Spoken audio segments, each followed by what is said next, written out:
Boa noite a todos e a todas que acompanham os canais da Ressala, Voz Trabalhadora, Mídia Livre, ACJM da Bahia e Sebra Paz. Hoje nós damos início a uma série de diálogos sobre os 45 anos da Revolução Islâmica do Irã e as conquistas que esta revolução popular e anti-imperialista trouxeram ao país persa e o que provocou na geopolítica regional e mundial, né? Esse programa é uma iniciativa do Instituto de Amizade Brasil-Irã e da Ressala. Hoje nós trataremos de temas sobre a geopolítica, o desenvolvimento tecnológico, humano, cultural da República Islâmica do Irã e o significado do apoio do Irã a vários povos que lutam contra as agressões e as dominações do imperialismo e do sionismo.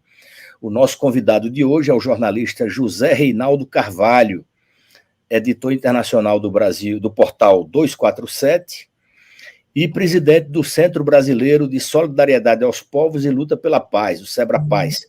Boa noite, Zé Reinaldo, seja bem-vindo. É uma satisfação abrir esta série de programas com a sua importante participação. Muito obrigado. Boa noite, meu querido Said Tenório. Boa noite a todo o público que nos acompanha do site Ressala, todos os que seguem o site Ressala, o Instituto de Amizade Brasil-Irã e todos os demais sites que se associaram nesta transmissão de hoje. Muitíssimo obrigado pelo convite, muito honroso. Fico feliz de estar aqui, principalmente num evento alusivo à grande Revolução Islâmica do Irã, que completa agora no dia 11 de fevereiro, 45 anos. Zé, eu queria começar esse diálogo pedindo a você que nos falasse inicialmente como você vê a importância estratégica da Revolução Islâmica do Irã no momento que ela foi realizada, e como você mencionou, né, em 11 de fevereiro de 1979, e os desdobramentos da Revolução nos dias de hoje, passados 45 anos de importantes conquistas nos diversos campos, sobretudo do ponto de vista da geopolítica regional, que essa revolução provocou, e da busca que o Irã hoje se empenha por um mundo multipolar. Perfeito, meu caro Said Tenório. Veja bem, a Revolução Iraniana, vitoriosa há 45 anos, ela tem profundas raízes e tem antecedentes muito antigos. Eu quero, para não fazer uma digressão histórica mais ampla, eu quero estabelecer como marco o ano de 1951, quando o Mossadegh foi eleito primeiro-ministro do país persa e assinou um decreto histórico, que foi o decreto da nacionalização do petróleo iraniano. Por conta disso, os imperialistas anglo-americanos urdiram um golpe de Estado, afastaram o Dr. Mossadegh do poder e deram início a um processo de, nós chamamos de neocolonialismo, que é um processo de, sem estabelecer o antigo colonialismo do ponto de vista jurídico e administrativo, mantendo, teoricamente, a formalidade da independência do país, mas impor uma colonização de novo tipo, econômica, financeira, comercial e, naturalmente, também política. Na sequência, a dinastia da família Pahlavi, do Shah Reza Pahlavi, empalmou o poder no Irã em nome dos interesses do imperialismo estadunidense. E, a partir daí, impôs uma série de restrições à vida democrática do povo iraniano e procurou impor também os valores decadentes da civilização estadunidense e ocidental. Então, eu quero situar isso porque eu considero que a Revolução Islâmica do Irã, de fevereiro, vitoriosa em fevereiro de 79, ela tem como antecedentes um conjunto, uma acumulação de lutas de caráter democrático, de caráter popular e de caráter patriótico. E foi isso que deu uma substância, isso que deu força, isso que deu ideologia, isso que deu orientação política para que o povo iraniano se levantasse, se rebelasse e triunfasse na Revolução.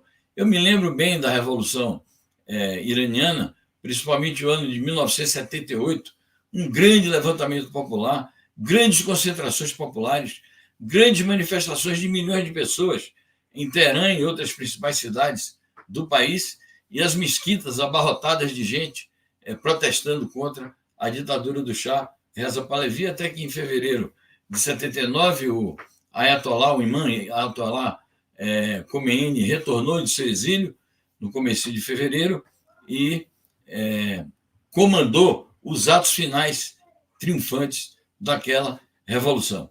Eu diria o seguinte, de maneira sintética, mas qualquer coisa, sair de Tenório, se você achar que precisa interromper para a gente ir dialogando, tudo bem, mas eu queria ressaltar o seguinte. Primeiro, os valores desta revolução, porque uma revolução não se faz sem valores. Então, os valores da Revolução Iraniana são a soberania, portanto, me referi patriotismo, a dignidade do povo iraniano, a unidade do povo iraniano em torno exatamente de suas lideranças e do seu programa de luta e programa de governo. E o valor supremo, eu considero, principalmente no momento que estamos vivendo hoje, a resistência. A resistência é um valor importantíssimo, eu diria o valor supremo hoje da ação geopolítica da Revolução Iraniana.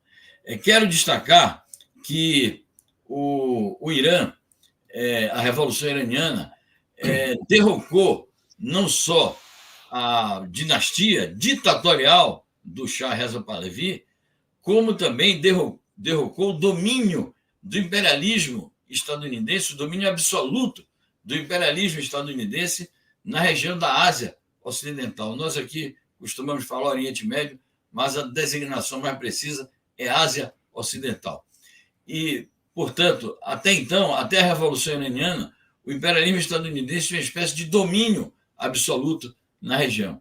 A partir da vitória da Revolução Iraniana, os Estados Unidos ficaram realmente sem uma das suas bases principais de apoio. Ficou principalmente com o apoio dos sionistas israelenses, desse Estado que promove banditismo, terrorismo e genocídio ali na região da Ásia Ocidental. É preciso dizer que o exército do Shah Reza Pahlavi era um exército poderosíssimo, armado pelo imperialismo estadunidense, tal como ele faz com Israel, ele fazia também com o Shah Reza Pahlavi.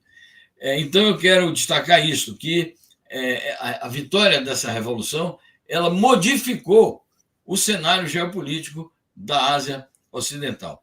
Quero destacar que, do ponto de vista interno, a Revolução Iraniana busca implementar dois valores essenciais, ou duas conquistas essenciais: o desenvolvimento e a justiça.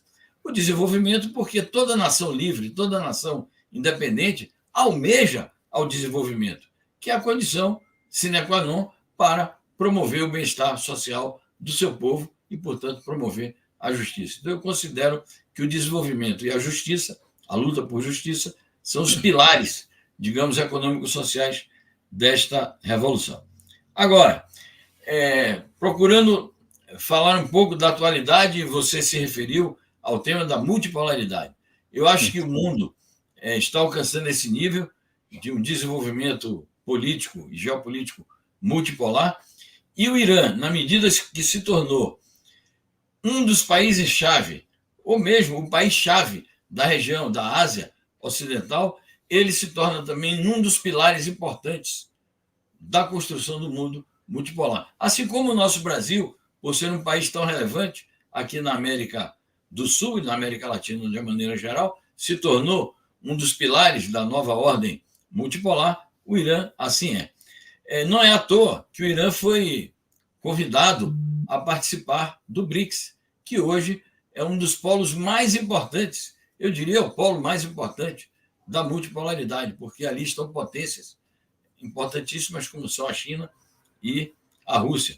Quero ressaltar o acordo estratégico, que tem caráter político, tem um caráter econômico, tem um caráter social, tem um caráter civilizacional, tem caráter tecnológico, que o Irã celebrou com a China e também com a Rússia. Portanto, o Irã hoje é um país chave no que se chama do tabuleiro do xadrez geopolítico internacional. É importante destacar que, como um grande país produtor e exportador de petróleo, o Irã é um país que tem condições de se transformar numa potência internacional, naturalmente que é uma potência internacional em favor da paz, em favor do diálogo, em favor do compartilhamento do desenvolvimento, não em favor da exploração de outros povos e de outras nações. Eu diria, meu caro Said, meu caro público, que, sendo assim, o Irã se torna uma peça-chave naquilo que os países emergentes dizem desde 1955, quando houve a Conferência de Bandung. Dizem que a luta prioritária daqueles países é a luta pelo desenvolvimento, a luta por uma nova ordem política e uma nova ordem econômica internacional. Acho que a Revolução Iraniana desempenha um papel decisivo na construção dessa nova ordem. E quero ressaltar, então, que como um país relevante que o Irã se tornou após a sua Revolução Vitoriosa, ele se tornou também uma vanguarda da resistência. Resistência anti-sionista e resistência anti-imperialista. E, como tal, se torna também na principal base política e de apoio moral à luta pela libertação nacional do povo palestino. Eu observo dia a dia, é meu trabalho de jornalista internacional, eu observo dia a dia a movimentação diplomática da liderança iraniana, a começar pelo líder máximo, o Ali Khamenei, que faz pronunciamentos extraordinários, oferecendo soluções corretas para a problemática ali da Ásia Ocidental e para acabar o genocídio de Israel contra o povo palestino. Vejo a movimentação do presidente Raisi e vejo a movimentação do chanceler Abdollahian. São políticos, líderes de envergadura mundial e que têm dado uma contribuição importante. Assim como também encaro com bastante otimismo a ação dos grandes movimentos de resistência que atuam na região do Oriente Médio, a partir da própria resistência palestina, que heroicamente, com armas nas mãos, enfrenta a agressão sionista, e, além da heróica resistência palestina, no interior mesmo de Gaza e em todo o território da Palestina, eu ressalto o papel das forças da resistência, como as forças da resistência no Líbano, no Iraque, na Síria, no Iêmen, enfim, tudo isso sob a inspiração emancipadora, anti-imperialista e anti-sionista da Revolução Iraniana. Maravilhas, eu acho que essas lembranças históricas que você faz e da política de outros povos e países que a Revolução Islâmica inspirou é muito importante para que a nossa audiência tenha conhecimento disso, porque às vezes as pessoas se concentram tanto nos temas aqui do Ocidente, da nossa América Latina, nossa querida América Latina, que se distanciam desses aspectos históricos que influenciaram e continuam influenciando as lutas anti-imperialistas e as iniciativas soberanas que muitos países passam a adotar. Né? E eu nem falo apenas dos países da região como Líbano, Iraque, Iêmen, né? Mas você vê essa posição altiva e soberana do Irã em enfrentar a opressão e a pressão e os bloqueios e os cancelamentos do imperialismo dos Estados Unidos, britânico, né, e da Europa, da Comunidade Econômica Europeia. Temos aqui o exemplo nosso do momento em que foi assinado o acordo nuclear entre os Estados Unidos e o Irã. O Brasil teve um papel preponderante naquele momento, né? E hoje em dia o Irã oferece um grande apoio a República Bolivariana da Venezuela nesse enfrentamento que ela sofre diariamente por parte do imperialismo americano, né?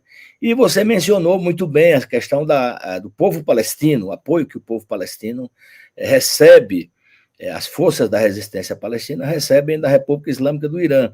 E eu lembro que uma das primeiras mensagens do líder da Revolução Islâmica do Irã, o Imam Khomeini, uma das primeiras mensagens para o mundo foi sobre a questão da libertação da Palestina. o imã Khomeini, nos seus pronunciamentos, ele enfatizava que a manutenção da unidade para a libertação da Palestina era o caminho mais importante que as nações deveriam alcançar e permitir que a Palestina fosse livre, né? Isso porque ele não acreditava que a intenção das grandes potências coloniais que ajudaram na criação do Estado de Israel fosse apenas ocupar a Palestina. Khomeini sempre repetiu que se o caminho estivesse aberto para Israel, todos os países da região acabariam por sofrer o mesmo destino que a Palestina está sofrendo hoje. E a gente vê aí, eles não param de repetir essa história fantasiosa do grande Israel, né, baseado numa teoria, numa interpretação fantasiosa do Antigo Testamento. Não existe nunca existiu o grande Israel e nem nunca existiu Israel antes de 1948. A interpretação bíblica é completamente falsa, né? E é por isso que o imã Khomeini comparava Israel a um tumor cancerígeno, né? E disse que a erradicação do sionismo na Palestina era uma obrigatoriedade para se alcançar a paz, né? E não é por acaso que o Irã ocupa um lugar de destaque no chamado eixo da resistência e tem investido tanto no apoio às diversas forças da resistência palestina.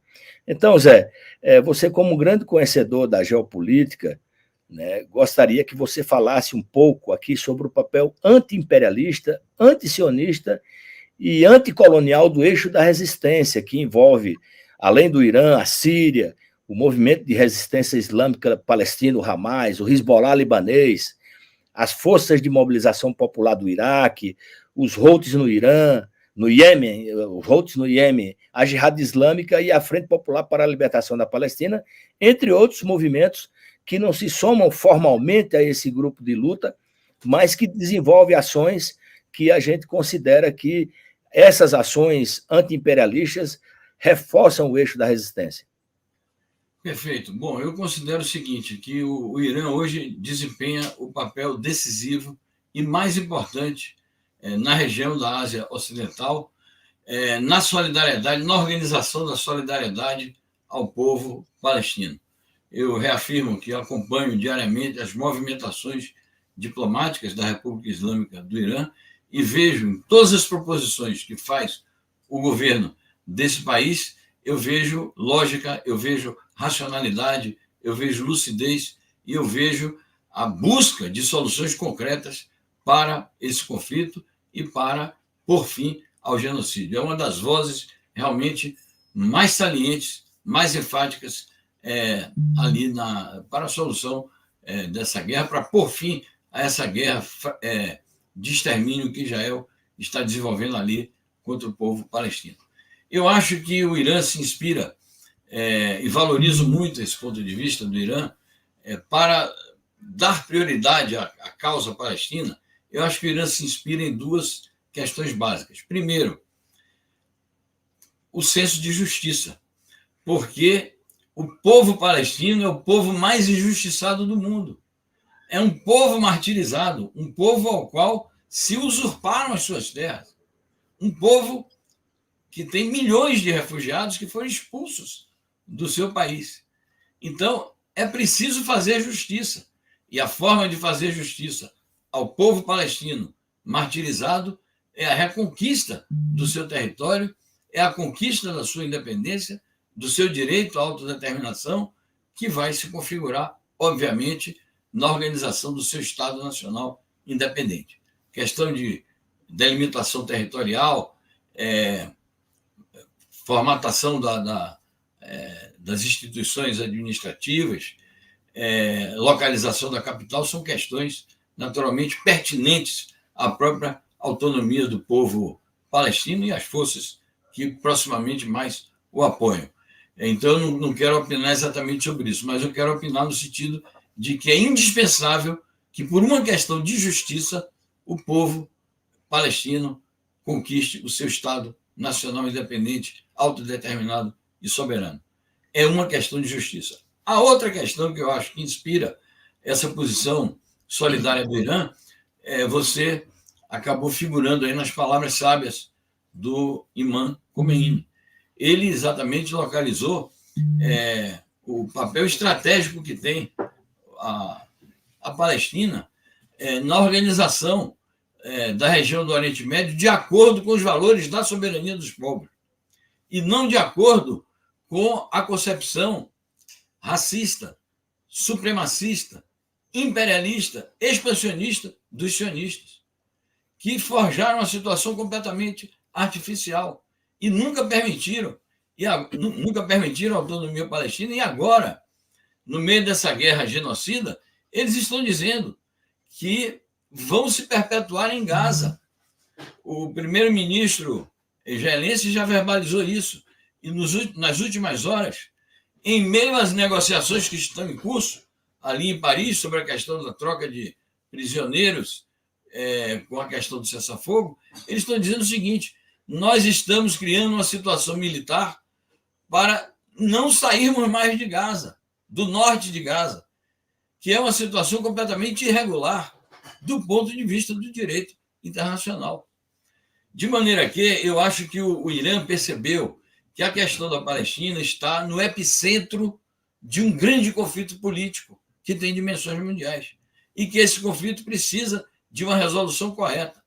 E acho que, na liderança do eixo da resistência, das forças da resistência, se tem dado passos importantíssimos, porque é uma ilusão do sionismo e uma ilusão do imperialismo achar que, por conta de episódios imediatos que estão em curso ali na faixa de Gaza, eles vão conseguir aplacar a luta do povo palestino. Não só não vão aplacar a luta do povo palestino, como estão, com essas atitudes imperialistas, militaristas e genocidas, fazendo com que o despertar de outros povos se manifeste, que são os povos aqui citados. O povo libanês, com sua força de resistência, o Hezbollah, o povo da Síria, que naturalmente tem um governo também que luta para afirmar os princípios da soberania do país e tem forças ali da resistência islâmica que são patrióticas e que contribuem, inclusive, para a unidade da própria República Árabe Síria, e as forças da resistência também no Iraque, que estão sendo atacadas pelo imperialismo e pelo sionismo, bombardeios seguidos, e mais, a tentativa de perpetuar a ocupação imperialista estadunidense no país, que eles agrediram já há mais de 2 décadas. E agora esse fenômeno novo, que é a resistência do povo Houthi, além, claro, você mencionou também, das forças da resistência palestinas, propriamente ditas. O Hamas, a Jihad Islâmica, a Frente Popular de Libertação da Palestina. Nós que observamos o cenário de longe, mas com um espírito muito solidário, o que desejamos é a unidade dessas forças, é a multiplicação de sua capacidade de luta, e que essas forças todas, lutando e com espírito unitário, sejam capazes de unir a esmagadora maioria das populações da Ásia Ocidental, e no caso da Palestina, a totalidade do povo palestino, no sentido de expulsar os sionistas e conquistar a verdadeira independência. Então, eu acho que o eixo da resistência é um fator novo a ser levado em conta na cena mundial. E termino essa parte dizendo o seguinte, Said Tenório, que o primeiro-ministro de Israel, nos primeiros dias do genocídio, lá em outubro, ele disse o seguinte, que quando acabar esta guerra, que nós vamos acabar vitoriosos, dizia ele, vocês verão, se dirigindo à humanidade, vocês verão um outro Oriente Médio completamente diferente do Oriente Médio atual. Ele estava ali explicitando os seus desígnios expansionistas, os seus desígnios totalitários. Só que as forças da resistência mandam o seguinte recado, e ele disse isso, que nós vamos fazê-lo através de uma guerra prolongada. E o que eu estou percebendo é que se está desencadeando um novo tipo de guerra popular e nacional prolongada, que é a guerra popular e nacional das forças da resistência. E eu não tenho dúvida de que essas forças, em algum momento, sairão vitoriosas. Eu concordo com esse seu ponto de vista, Zé. Eu sempre, em relação a essa questão da Palestina, eu sempre pensei que a forma de enfrentar e derrotar o sionismo no campo de batalha seria uma guerra popular, a semelhança do que foi a resistência do povo vietnamita contra a agressão imperialista, numa operação de unidade, o que está acontecendo hoje em dia. São várias forças, porque as pessoas que acompanham pela mídia tradicional acham que existe uma guerra entre Israel e o Hamas. Não, não é uma guerra de Israel contra o Hamas. É uma guerra de resistência, guerra de guerrilha urbana, com todos os meios possíveis de combate, contando com várias forças, o Hamas, a Jihad Islâmica, a Frente Popular para a Libertação da Palestina e outras forças. O mesmo está acontecendo na Cisjordânia. O braço armado do Fatah também está envolvido na resistência na Cisjordânia. Né? São formas de luta que só as forças da resistência conseguem adotar. E o interessante, Zé, é que essa declaração dele virou letra morta, porque eles foram obrigados a se retirar do norte da faixa de Gaza, as forças da resistência ressurgiram com força, com grande apoio popular, apesar deles terem trabalhado muito no descrédito da resistência, que era quem estava levando o povo palestino para a desgraça, e não essa política de limpeza étnica e de apartheid que já perdura por quase 76 anos, e não conseguiram. Né? Os dois principais objetivos de Benjamin Netanyahu, como você bem falou, vamos derrotar o Hamas, então meter o pé na bunda deles aqui e vamos recuperar os reféns. Nenhuma coisa nem outra. Agora estão se fazendo de arrogantes, sem querer negociar um cessar-fogo, que para eles é útil, porque eles estão moralmente derrotados e até certo ponto derrotados militarmente nessa confrontação de guerrilhas, e ficou esse impasse. Enquanto isso, eles ficam pedindo socorro, pelo amor de Deus, aos Estados Unidos, que forneça suprimentos que eles não têm mais, né? Porque toda produção bélica da resistência palestina é feita lá em Gaza. Não tinha como entrar armamentos em Gaza, dado o cerco que já dura 18 anos. Né? É uma guerra, e como essa existem outras guerras, né, Zé? E a gente sabe que os resultados da Revolução Islâmica tornou o Irã permanentemente ameaçado por Estados Unidos e por Israel. Até semana passada, o presidente Ibrahim Raisi disse que o Irã não tem nenhuma intenção de iniciar uma guerra, apesar das agressões permanentes. Porém, o Irã está capacitado a dar uma resposta decisiva e forte contra qualquer aventureiro que tente intimidar a República Islâmica do Irã. E nós sabemos, se quem não sabe, fique sabendo, que o Irã é um dos países que tem uma enorme capacidade militar defensiva. Né? É considerado um dos 8 maiores e mais bem equipados exércitos do mundo e um dos maiores exércitos cibernéticos do sudoeste asiático. Né? As forças militares da República Islâmica do Irã, eles desenvolvem a sua própria tecnologia de defesa, não depende nem de uma potência, nem de outra, nem de outra.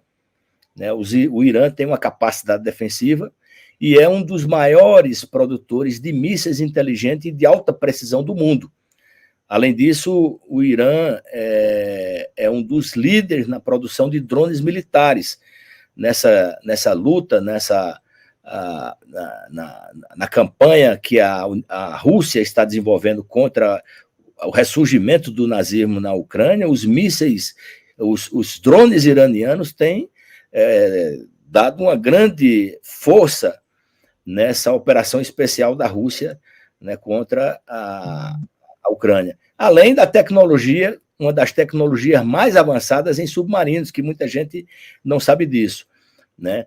Então, Zé, eu fico pensando que, embora o imperialismo e o sionismo desejem um envolvimento do Irã no confronto direto com essas forças, né, a capacidade do Irã é muito superior do que possa se imaginar, porém o Irã não quer, como disse o presidente Ibrahim Raisi, entrar numa disputa dessa natureza.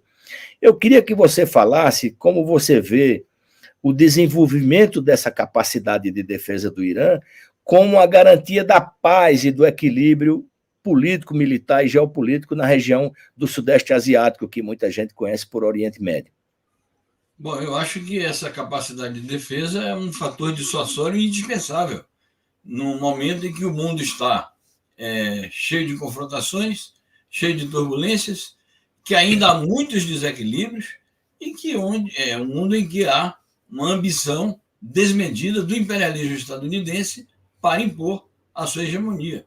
E pior do que isto, ou complementarmente a isto, ele pretende impor a sua hegemonia apoiando-se em forças inimigas da liberdade, inimigas da soberania dos povos em diferentes regiões do mundo. No caso aí da região da Ásia Ocidental, ele procura se apoiar no sionismo israelense, que é uma força inimiga de todos os povos da região.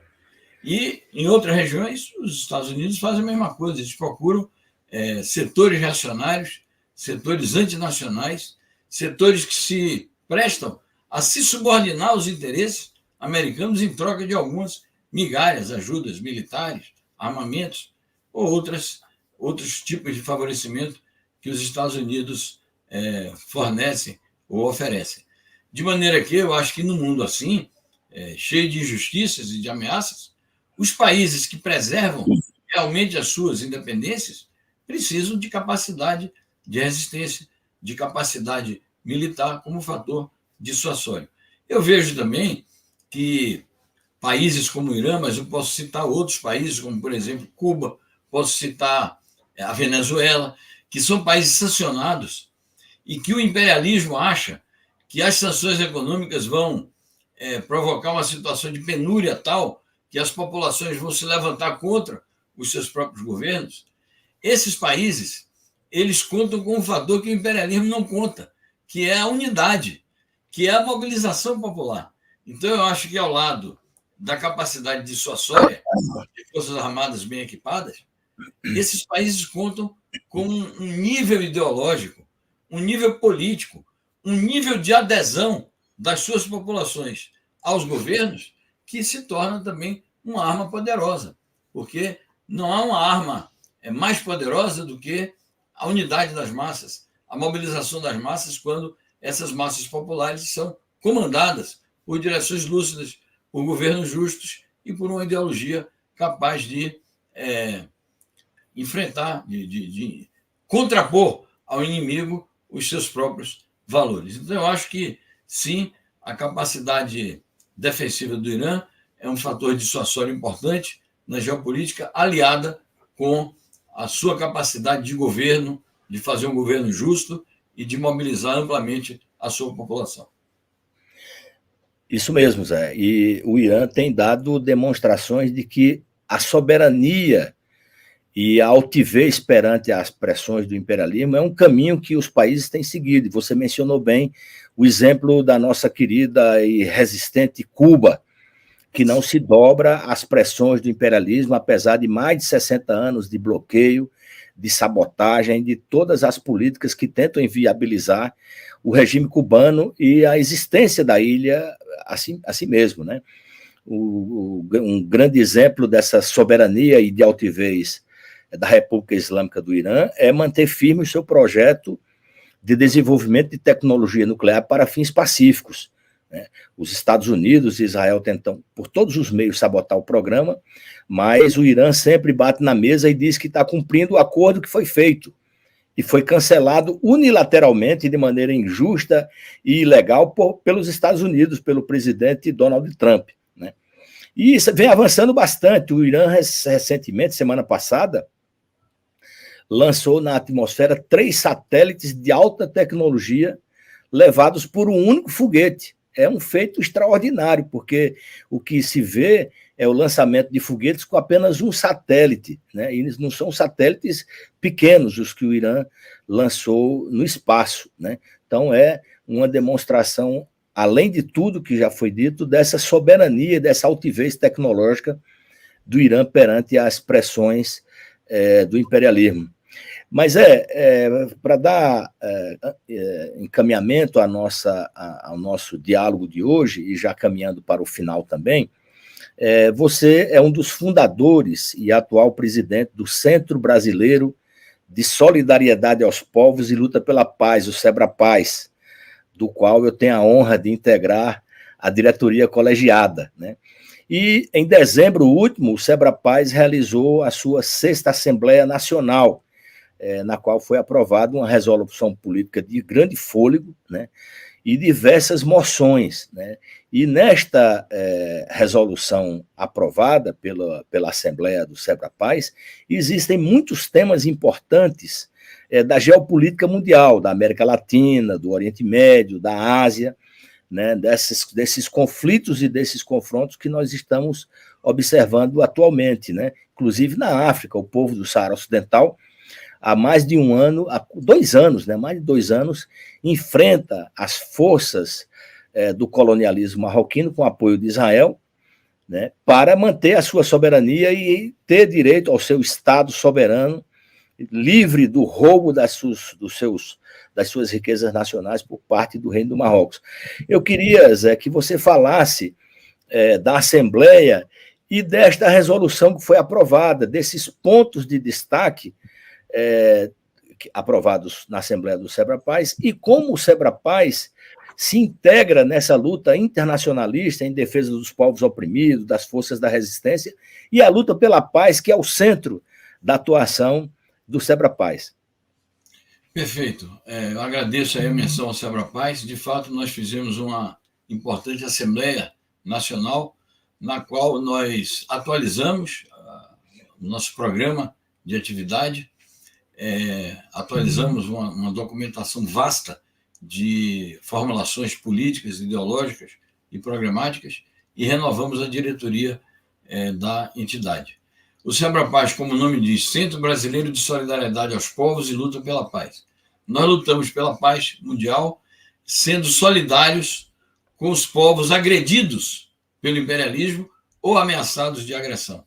Aqueles povos que sofrem, além de guerras, alguns sofrem intervenções, golpes e atitudes desestabilizadoras dos mais diferentes níveis por parte do imperialismo, muitas vezes mancomunado com as classes dominantes locais. Por isso que o nosso enfoque é lutar pela paz, tem um sentido anti-imperialista. Nós não pensamos na paz dos cemitérios. Nós consideramos que a luta pela paz pressupõe derrotar o imperialismo. E, no caso, o imperialismo estadunidense, principalmente seus aliados da OTAN e de países inimigos dos povos regionais, como é o caso do Estado genocida de Israel, que pratica terrorismo e pratica genocídio. Então, o SEBRAPAZ tem esse caráter. O nosso congresso de dezembro, a nossa Assembleia Nacional de dezembro, foi realizada sob a égide da seguinte palavra de ordem: unir o povo brasileiro na luta pela paz. Nós temos essa perspectiva, desenvolvemos a luta pela paz e a solidariedade com os povos e nações que se empenham por sua independência, numa perspectiva ampla, numa perspectiva unitária, numa perspectiva de frente ampla, de frente única. Nós consideramos que a luta pela paz é uma bandeira suscetível de unir amplos setores da população, no Brasil e em outros países. Então, nós defendemos entusiasticamente a unidade do nosso povo e a unidade do nosso povo com os povos irmãos, sejam eles aqui da região, sejam eles de outras regiões. Por isso que o SEBRAPAZ está ao lado das causas justas dentro dos conflitos internacionais da atualidade. O nosso documento, então, ele constata as mudanças profundas que estão ocorrendo no mundo, principalmente a emergência do mundo multipolar, a realidade já existente de que existe um mundo multipolar e procuramos analisar as suas contradições e os seus conflitos. Exaltamos a presença de blocos importantes no cenário mundial, como é o caso já do citado BRICS, mas não só.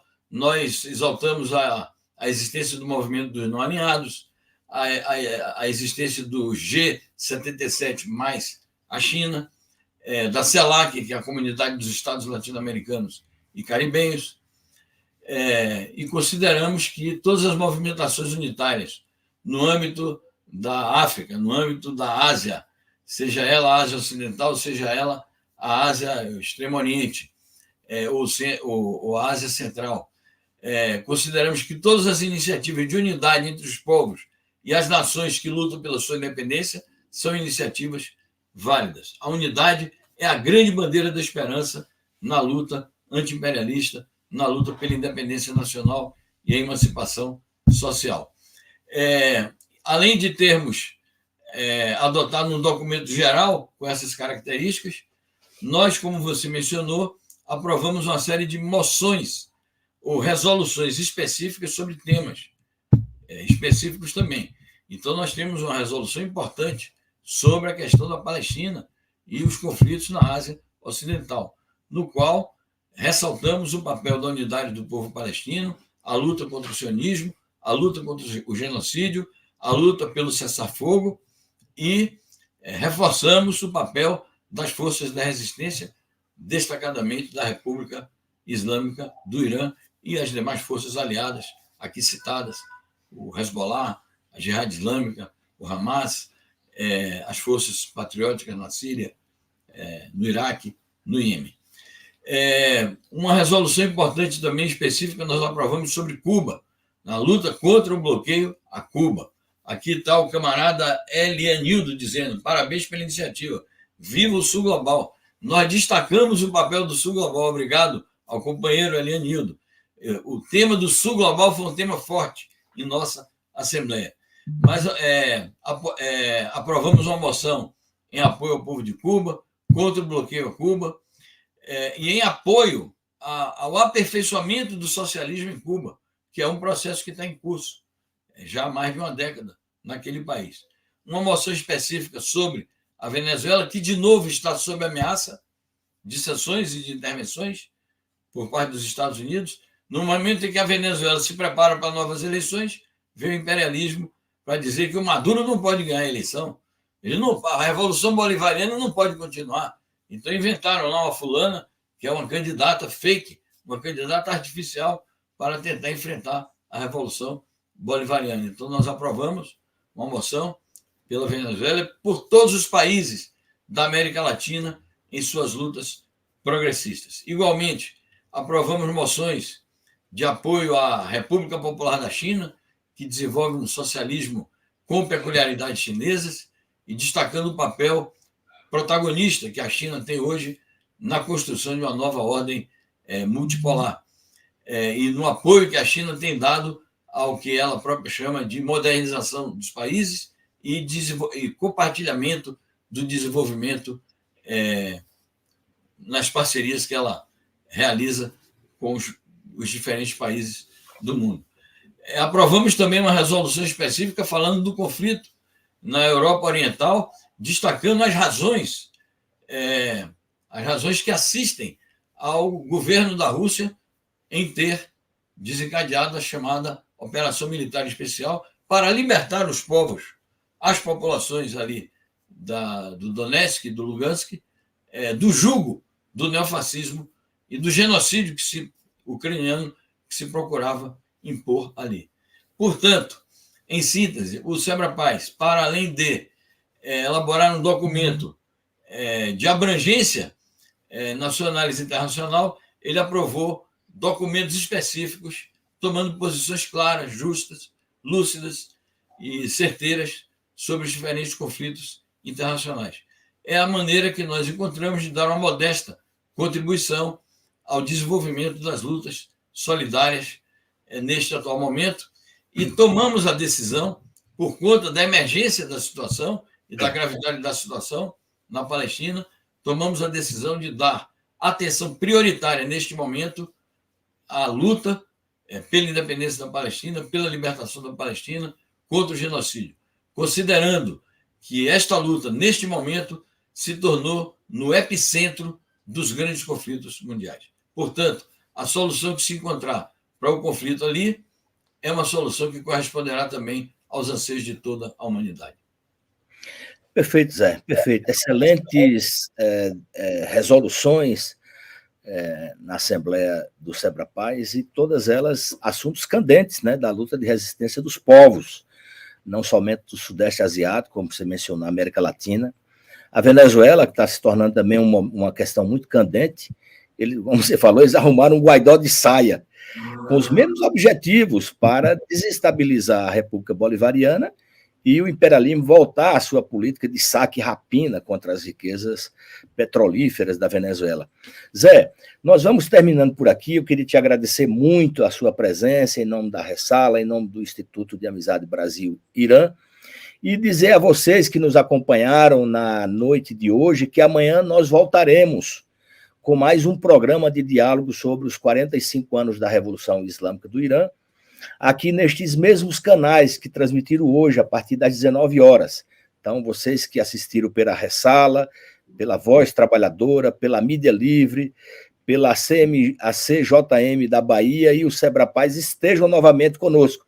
Zé, fique à vontade para fazer suas considerações finais. Eu queria agradecer muitíssimo a todos que nos acompanharam nessa transmissão, nesse diálogo, agradecer a você pela participação, pelas perguntas e também pelas colocações muito pertinentes que fez, e a todos os que promoveram o evento, e, mais uma vez, reiterar os meus parabéns ao povo iraniano, ao seu governo, às suas forças revolucionárias, na passagem do 45º aniversário da sua Revolução Democrática, Popular, Anti-imperialista, que é a Revolução Islâmica. Longa vida a essa revolução, longa vida ao povo iraniano. Muitíssimo obrigado. Obrigado, Zé. Obrigado aos internautas e até amanhã. Boa noite, pessoal. Tchau.